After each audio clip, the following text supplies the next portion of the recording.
ഇന്നൊരു bread pudding ആണ്. ബ്രെഡിൻ്റെ ബ്രൗണെല്ലാം മാറ്റിയ ശേഷം നമുക്ക് ബ്രെഡ് മിക്സിയിലിടാം. മിക്സിയിലിട്ടതിന് ശേഷം അതിൽ 1/2 കപ്പ് പഞ്ചസാര, വാനില എസൻസ്, പിന്നെ ഒരു മുട്ട, 1 കപ്പ് പാൽ ഒഴിക്കുക.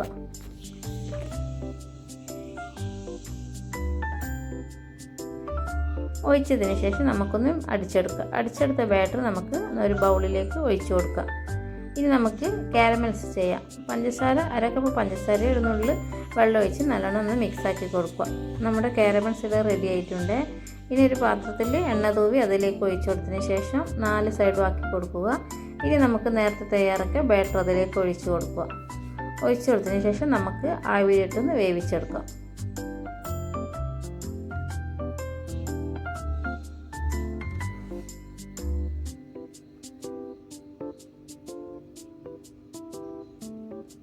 നമ്മുടെ പുഡിംഗ് ഒന്ന് റെഡി ആയെന്ന് നമുക്ക് നോക്കാം. നമ്മുടെ ബാറ്ററി റെഡി ആയിട്ടുണ്ട്. ഇനി നമുക്കിത് മാറ്റാം. ഇനി നമുക്ക് തണിഞ്ഞതിന് ശേഷം തിരിച്ചിട്ടിട്ട് ഒന്ന് കൊട്ടിക്കൊടുക്കുക. നമ്മുടെ പുഡിംഗ് റെഡി ആയിട്ടുണ്ട്. ഇനി ഫ്രിഡ്ജിൽ വേണമെങ്കിൽ ഒരു 1/2 മണിക്കൂർ ഫ്രിഡ്ജിലേക്ക് വെച്ചതിന് ശേഷം മുറിച്ച് കഴിക്കുക. എല്ലാതും കഴിക്കാം. നല്ല സൂപ്പറും ടേസ്റ്റിയും ആയ ബ്രെഡ് പുഡിംഗ് ഇവിടെ റെഡി ആയിട്ടുണ്ട്. ബ്രെഡ് ഉണ്ടെങ്കിൽ എല്ലാവരും ഒന്ന് ട്രൈ ചെയ്ത് നോക്കണേ.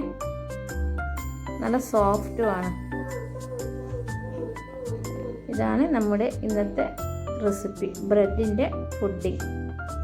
സൂപ്പറും ടേസ്റ്റിയും ആയ ബ്രെഡ് പുഡിംഗ്.